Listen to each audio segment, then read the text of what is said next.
Hi people, I'm Tejas M. I'm from the Oxford College of Engineering. The topic of today's seminar is target identification in drug discovery. Let's take a look at the contents. In this slide, we are going to discuss about the introduction of target identification in drug discovery, the characteristics of drug target, the traditional drug discovery versus new strategies in drug discovery, role of target identification in drug discovery, next the approach to target identification, and at last we are going to look at tools for target identification and validation.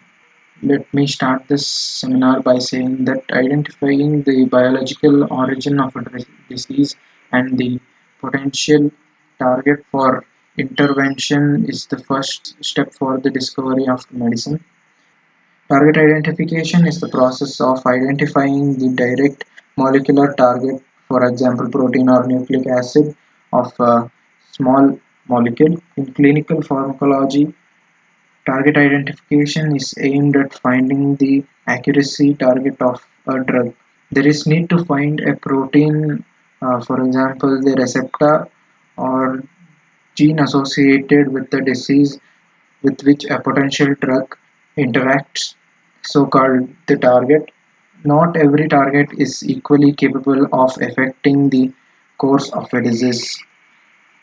Now let's take a look at the steps in drug discovery or design.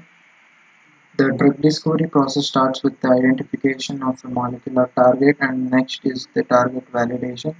During target validation, it associates with the specific disease and is its ability to regulate biological processes in the test body.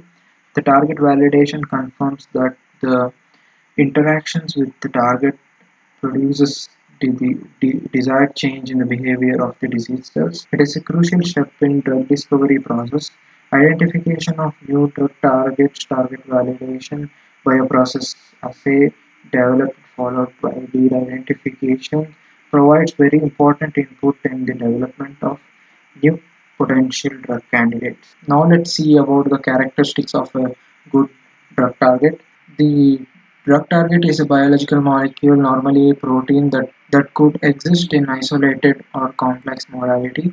The biomolecules have special sites that match other molecules. These molecules could be endogenous substances such as chemical molecules or drugs. The biomolecule structure might change when the biomolecule binds to small molecules, and the change in structure normally are irreversible. Following the change in the biomolecular structure, various physiological responses occur and induce regulation of the cell, organ, tissue, or body status. The physiological responses triggered by these changes in biomolecule structures play a major role in complex regulation and have a therapeutic effect on the pathological conditions. The expression's activity and the structure of biomolecule might change over the duration of pathological processes. Small molecules binding to the biomolecules are called drugs. Now let's see about the differences in traditional drug designing versus the new strategies in drug designing. The path to identifying and validating the drug candidate molecule is not a one size fit all diseases strategy. The first stage in drug discovery process is to understand the disease mechanism using cellular and genetic approaches in order to identify potential drug targets. Now let's see the role of target identification in drug discovery. Target identification and mechanism of action studies play an important role in the small molecule discovery. A good target needs to be safe, meet clinical and commercial needs, and it should be druggable. A druggable target is accessible to the putative drug molecule, be that a small molecule or a large biological molecule, and upon binding a biological response which may be measured both in vitro and in vivo. Good target identification and validation enables increase confidence in the relationship between the target and the disease, and allows us to explore whether target modulation will lead to the mechanism based side effect. Current therapy is based on less than 500 molecule targets of above 10,000 possible targets, 45% of which are G protein coupled receptors, 28% are enzymes, 11% are hormones and factors, 5% are ion channels, and 2% are nuclear receptors. Target identification can be approached by direct biological method, genetic interactions, or computational interference. Combinations these approaches may be required to fully characterize mechanism of small molecular action. According to Broad Institute, using a multi-phased approach to the target identification problem in the context of genome-based drug discovery include quantitative proteomics based on mass spectrometry, genetic complementation of small molecules, effect using RNA interference, combinational interference by connective analysis using reference compounds. A forward genetic approach is characterized by identification, often under experimental section pressure, for a prototype of interest, followed by identification of the gene responsible for the prototype. Now let's see the approaches to target identifications. There are three distinct and complementary approaches for discovering the protein target of a small molecules. The first one is the direct biological method.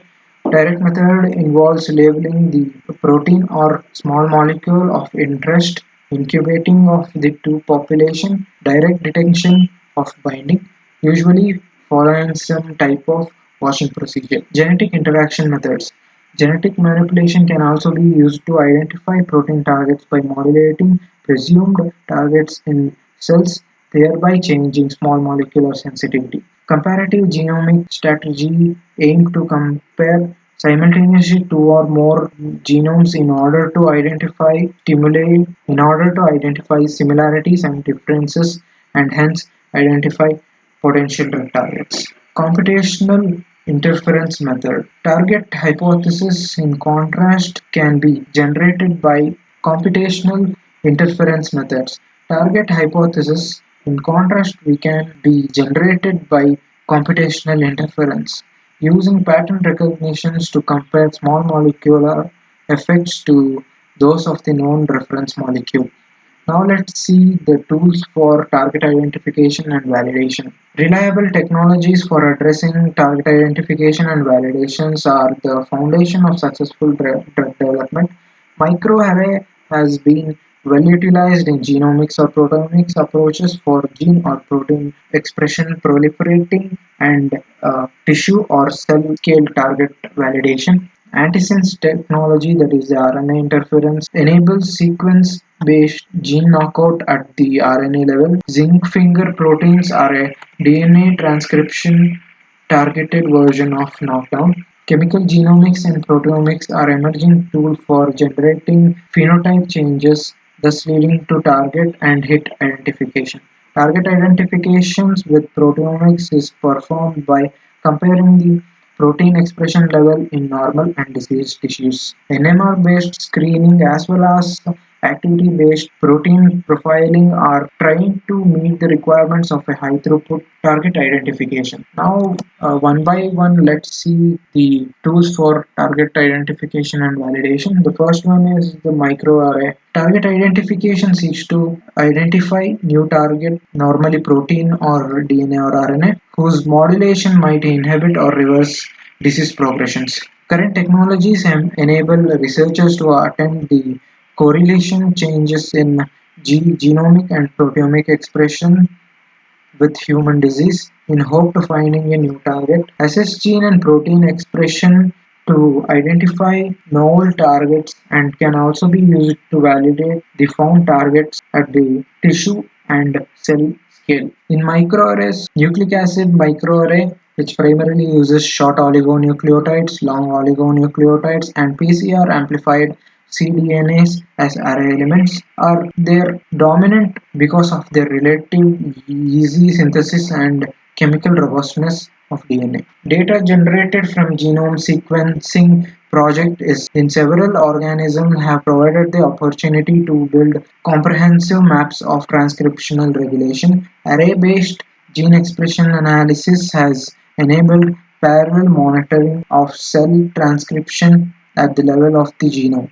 Thus, nucleic acid microarrays have a significant impact on our understanding of normal and abnormal cell biochemistry and thus on the choice of target for drug design. Next, let's see about protein microarrays. Because most drug targets are proteins, protein and peptide microarrays are said to have an important impact on the drug discovery. Protein arrays and emerging yet very promising technologies are now used to examine uh, enzyme substrate, DNA, protein, and protein interactions by profiling the differential expressions of protein using antibody arrays and correlating the changes to a disease prototype. Putative targets to a particular disease can be identified.